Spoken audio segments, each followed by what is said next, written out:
하나님의 말씀은 에베소서 2장 8절에서 10절의 말씀입니다.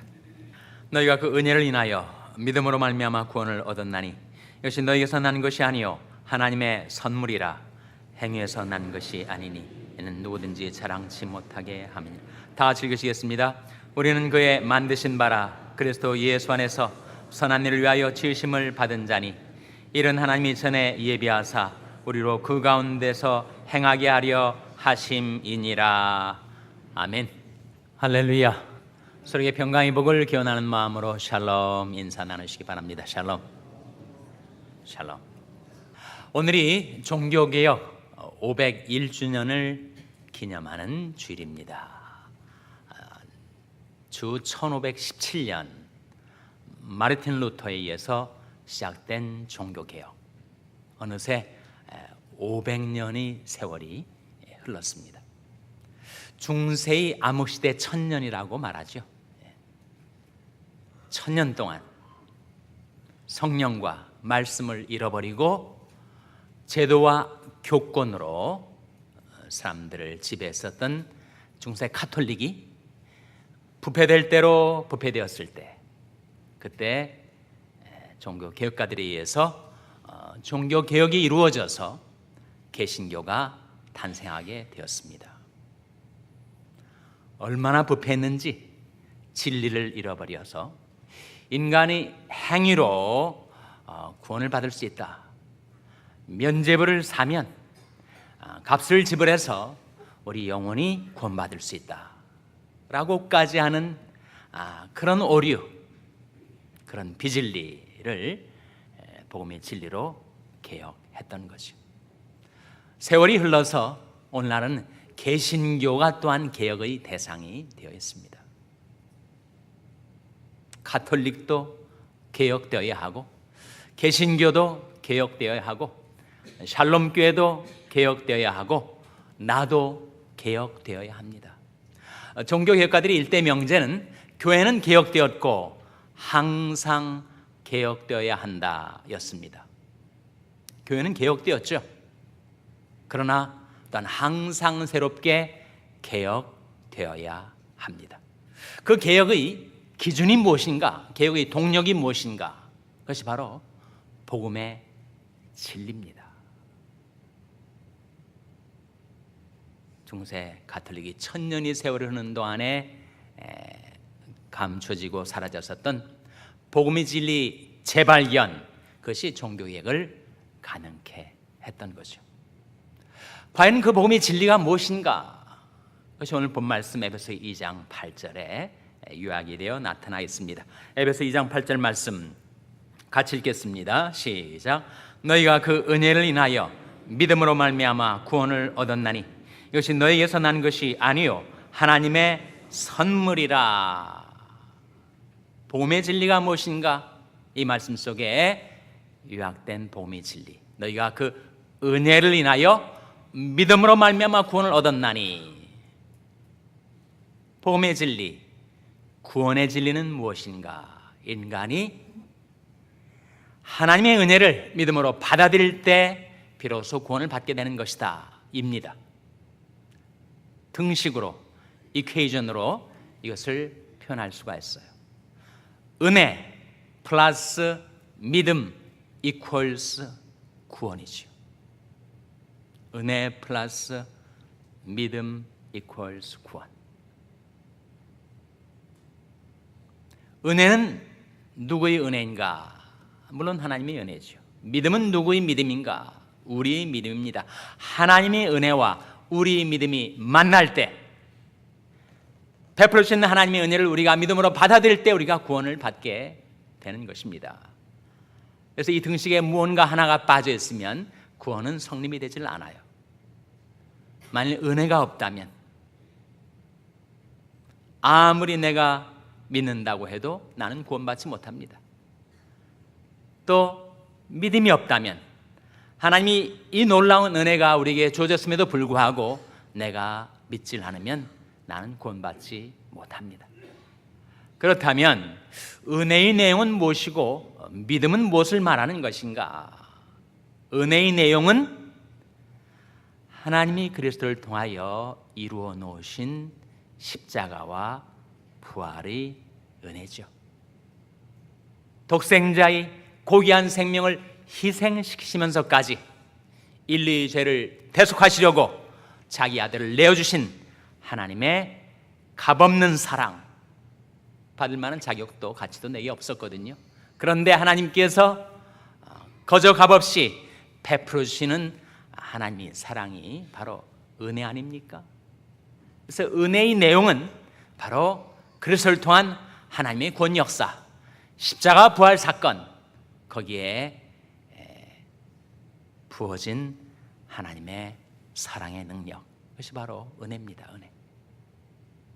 믿음은 무엇인가? 믿음이란 말을 쉽게 말하면 믿음이란 의지하는 거죠. 하나님을 의지해서 사는 것, 신뢰하는 겁니다. 하나님께 나의 신뢰를 두고 살아가는 것. 믿음은 붙드는 것, 하나님의 손을 부여잡는 거죠. 믿음은 의탁하는 것입니다. 내 영혼, 내 일생을 하나님께 의탁하는 것이 믿음 아닙니까? 그런데 이 말씀의 문맥에서 믿음은 무엇인가? 믿음은 받아들이는 것입니다. 너희가 그 은혜를 인하여 믿음으로 말미암아 구원을 얻었나니, 그 뜻은 하나님이 우리에게 값없이 은혜를 베풀어 주실 때 그것을 거절하지 않고 거부하지 않고 내가 받아들이는 것이 믿음이지요. 받지 않는 사람 많습니다. 무슨 그까짓 거 믿었다고 사람이 구원을 받는가, 죄 용서함을 받는가? 나는 못 믿겠다. 하나님이 은혜를 베풀어 줄 때 사람들이 다 그것을 받는가? 받지 않습니다. 성경은 믿음은 모든 자의 것이 아니니라. 그러면 믿음은 무엇인가? 나 같은 죄인도 불쌍히 여기셔서 베풀어 주신 이 하나님의 구속의 은혜, 하나님의 아가페의 사랑, 절대적인 사랑을 내가 거절치 않고 거부치 않고 받아들이는 것이 믿음입니다. 그래서 그 은혜를 믿음으로 받아들일 때 사람은 구원을 받습니다. 종교개혁가들은 그것을 이신칭의라고 했어요. 이신, 믿음으로써 칭의, 의롭다 칭함을 얻는다. 그러니까 인간이 행위로서 의롭게 되는 것이 아니라 하나님이 준비해 놓으신 의를 내가 받아들이는 것이다. 이신 득의라고도 하지 않습니까? 얻을 득자, 믿음으로써 득의, 의를 득하는 것, 의를 얻는 것. Justification by faith가 바로 500년 전에 종교개혁을 가능케 했던 복음의 진리죠. 이런 질문을 하실 분이 계실지 몰라요. 그럼 바울 서신에서는 그걸 가르치지만 로마서, 갈라디아서, 에베소서, 바울 서신 말고 복음서에도 이신칭의가 나옵니까? 바울은 믿음을 강조했지만 예수님은 행위를 강조하지 않았습니까? 예수님이 가르침 속에 이신칭의가 나온 대목이 무엇입니까? 그런 질문을 하실 분이 계실지 몰라요. 정당한 질문입니다. 예수님의 말씀, 예수님이 가르침 속에 이신칭의가 나오나요? 나옵니다. 어디에 나오는가? 도처에 나와요. 그러나 한 예를 들어보면 누가복음 18장에 두 사람이 성전에 올라가요. 한 사람은 바리새인, 다른 한 사람은 세리, 텍스 컬렉터, 사람들에게 손가락질 받고 비난받았던 그 당시에 세금을 거두는 세리.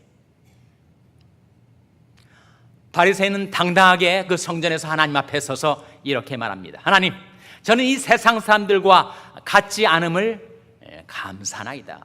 저 세상 사람들처럼 도둑질하고 간음하고 방탕하고 온갖 죄악을 저지르며 사는 그런 사람들과 다른 것을 감사나이다.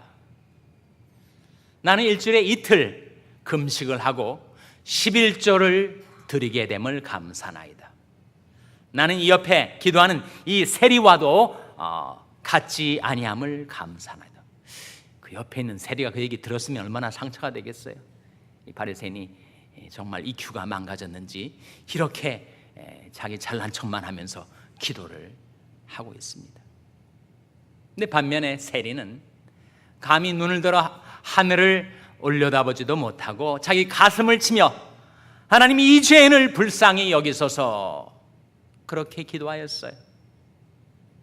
예수님이 그 비유의 결론이 누가복음 18장 14절에 나오는데, 예수께서 이르시되 이 사람이 저보다 의롭다 하심을 받고 집에 내려갔느니라. 이 사람은 세리를 가리킵니다. 저는 바리새인을 가리켜요. 그러니까 두 사람이 지금 하나님 앞에 나와서 기도를 했는데, 이 세리, 이 사람이 저보다 그렇게 의롭게 살아왔다고 자부한 바리새인보다 의롭다 하심을 받고 집에 내려갔다. 거기에 의롭다 하심을 받았다라는 예수님 말씀이 나와요. 그게 뭡니까? 바로 이신칭의 이신득의 아닙니까?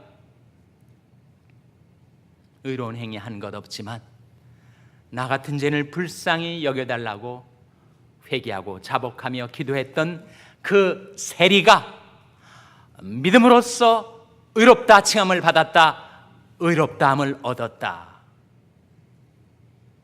이 사람이 저보다 의롭다 하심을 받고 집에 내려갔느니라. 예수님이 이신칭의를 말씀하셨어요. 이신칭의 진리는 바울이 처음 창안해낸 것이 아니고 예수님이 가르치심, 예수님의 진리를 깊이 깨달았던 바울이 그렇게 정립을 한 것뿐이죠. 재차 이런 질문을 하실 분이 계실지 몰라요. 신약에는 이신칭의가 나오지만 구약에도 이신칭의가 나옵니까? 구약은 항상 행위를 강조하고 율법 준수를 강조했으니 구약에도 이신칭의가 나옵니까? 이런 질문을 하실 수가 있죠.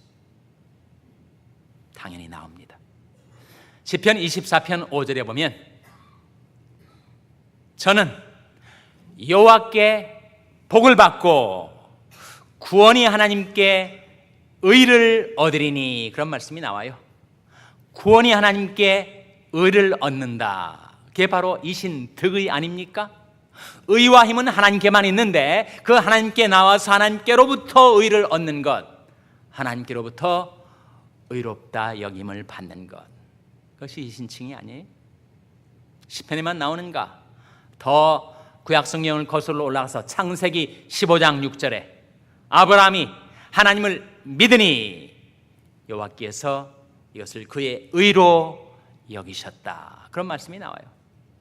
아브라함이야말로 가장 의롭게 경건하게 살았던 신앙의 인물 아닙니까? 근데 그 아브라함도 어떻게 의롭다함을 얻었는가? 자신이 행위로, 자신이 선행으로, 자신의 의로운 행위로서 구원을 얻은 것이 아니고 뭘로 구원을 얻었다고요? 아브라함이 여호와를 믿으니 그의 믿음을 의로 여기셨다.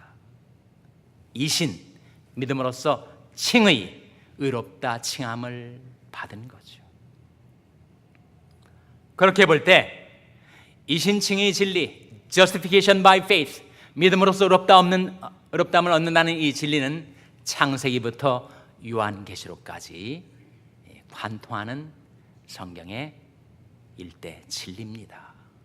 사람은 하나님의 은혜를 믿음으로 받아들여 구원에 이르게 됩니다. 500년의 세월이 흐르면서 가톨릭과 개신교 사이에서 이 구원론에 관하여, 이신칭론에 관하여 많은 논쟁이 있어 왔어요. 그러면서 그 복음의 진리에서 조금씩 이탈해 가기 시작했습니다. 역시 그래도 사람이 하나님 앞에 구원을 얻으려면 믿음으로서만은 부족하고 거기에 인간의 행위가 그래도 추가가 돼야지. 그래서 믿음 플러스 선행 equals 완전한 구원인 것처럼 사람들이 의식을 하게 되었어요. 그런 말이 있습니다. 사람은 날 때부터 카톨릭이다. 어떤 뜻일까요? 사람은 날 때부터 뭔가 자기가 해야만 하나님 앞에 받아들여질 수 있는 것인 양 생각을 한다는 거예요. 하나님의 은혜를 전적으로 믿음으로 받아들이는 것 말고 좀 추가해서 뭔가 내가 의로운 행위를 해야만 하나님 앞에 용납되고 구원받을 수 있을 것처럼 그렇게 생각을 한다는 거예요. 그러면 인간의 행위, 인간의 행위는 이 구원론에 있어서 어떤 위치를 차지하는가? 중요한 문제 아니겠습니까? 하나님의 말씀, 복음이 지니는 다음과 같이 이 관계를 보여줍니다. 은혜 플러스 믿음 이퀄스 구원이지고, 구원이 성립되는데 인간이 어떠한 행위도 다 배제가 된다. 너희가 그 은혜를 인하여 믿음으로 말미암아 구원을 얻었나니 이것이 너희에서 난 것이 아니요 하나님의 선물이라. 행위에서 난 것이 아니니 이는 누구든지 자랑치 못하게 함이니라. 인간의 행위, 의로운 행위, 공로, 선행은 모두 배제되었습니다. 구원은 전적으로 하나님의 은혜를 믿음으로 받아들일 때 내게 값없이 주어지는 선물. 그러면 행위는 그럼 무용한 것인가, 무익한 것인가? 신자들에게 있어서 행위, 선행, 의로운 행위는 배격해야 하는 것인가? 결코 그렇지 않습니다. 행위는 중요해요. 인간의 선행은 중요합니다. 근데 그 선행은 구원의 조건이 아니라 구원의 결과다. 선행을 통해서 우리가 구원받는 데 이르는데 보탬을 받는 것이 아니고, 구원의 과정에 있어서 선행은 철저하게 배제가 되어야 하지만 하나님의 은혜로 구원을 받은 자의 삶 속에 선행의 열매는 반드시 맺혀지게 돼 있다. 10절 말씀 아닙니까? 10절 말씀 같이 읽겠습니다. 시작.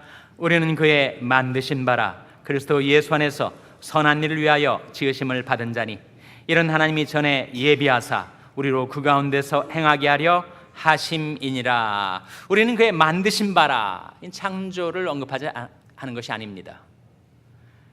어떻게 할 수 있는가? 그 다음에 예전 말씀에 그리스도 예수 안에서 선한 일을 위하여 지으심을 받은 자니, 그리스도 예수 안에서 지으심을 받았다. 뭘 말합니까? 구속을 말하죠. 재창조를 말합니다. 하나님께서 우리들 그리스도 예수 안에서 재창조하신 목적이 뭐라는 거예요? 선한 일을 위하여. 선한 일은 복수입니다. 선한 일들을 위해서 우리를 구속하시고 재창조해 놓으셨다.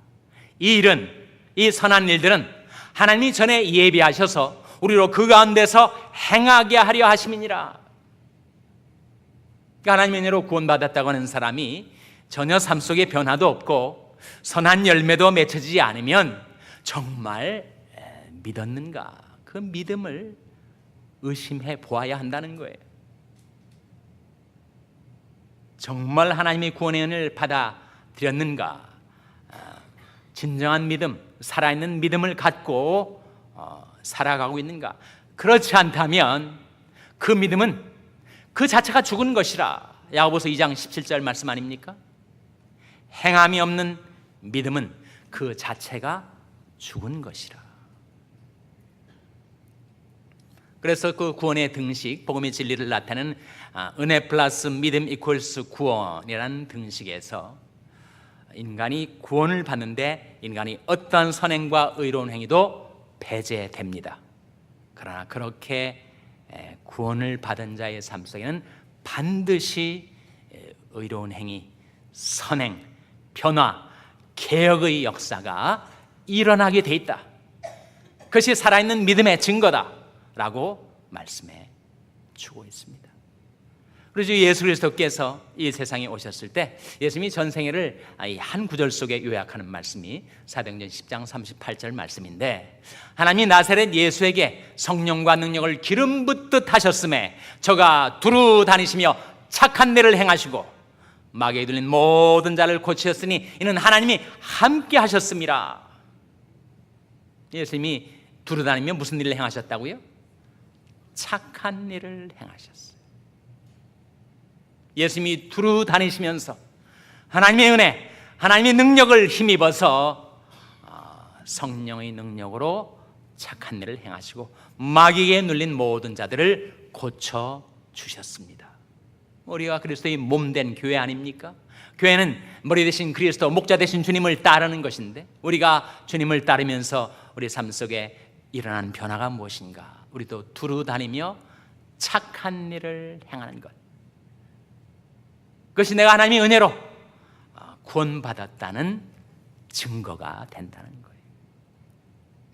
하나님이 우리에게 바라시는 것은 이 세상도 그 정욕도 지나가는데 복음의 진리에 굳게 서서 성령의 인도하심을 따라 살아가면서 두루다니며 착한 일을 행하고 그것으로 말미암아 하나님께 영광을 돌려드리는 삶, 그것이 우리들의 과제입니다.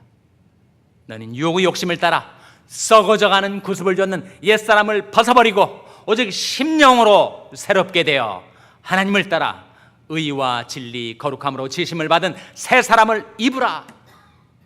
구원받기 전에 우리의 의로운 행위는 하나님 앞에 가지고 나오면 다 넝마와 같다. 우리는 다 부정한 자 같아서 우리 의는 다 더러운 옷 같으며 그랬었습니다. 근데 이제 하나님의 은혜를 믿음으로 받아들여 구원을 받은 후에 우리들 삶 속에 나타나는 착한 일, 선행, 의로운 행위는 바로 믿음의 열매다. 하나님이 우리에게 바라시는 것은 그 의로운 행위가, 그 선행이, 그 열매가 풍성하게 맺혀져서 이와 같이 너희 빛을 사람 앞에 비추게 하여 저희로 너희 착한 행실을 보고 하늘에 계신 하나님께 영광을 돌리게 하려 함이니라. 산상순이 말씀처럼 하나님의 은혜를 믿음으로 받아들여 구원받은 저와 여러분, 우리가 성령과 말씀의 인도를 따라 정말 모든 육체는 풀입니다. 이 세상의 영광은 그것이 재물이든지 인기든지 명예든지 쾌락이든지 이 세상의 영화는 풀이 꽃과 같아요. 풀은 마르고 꽃은 떨어지되 오직 주의 말씀은 세세토록 있도다. 그 복음의 진리에 굳게 서서 성령이 인도하는 대로 따라 행하며 많은 선한 일을 행하여 하나님께 영광 돌리며 살아가는 여러분 되시기를 주님의 이름으로 축원합니다. 기도하시겠습니다. 아버지 하나님, 이 아침에 하나님 앞에 나온 자들에게 다시금 복음의 진리를 깨우쳐 주신 것을 감사드립니다. 저희들을 불쌍히 여기셔서 하나님의 은혜로 구원해 주신 그 믿음 갖고 사는 저희들의 삶 속에 많은 선행의 열매들이 맺혀져 우리 하나님께 영광 돌리며 살아갈 수 있도록 하나님 저희들에게도 성령과 능력을 기름 붓듯 부어 주시옵소서. 하나님의 말씀, 진리의 말씀에 굳게 서서 주님을 따르게 하여 주시옵소서. 예수님의 이름으로 기도하옵나이다. 아멘.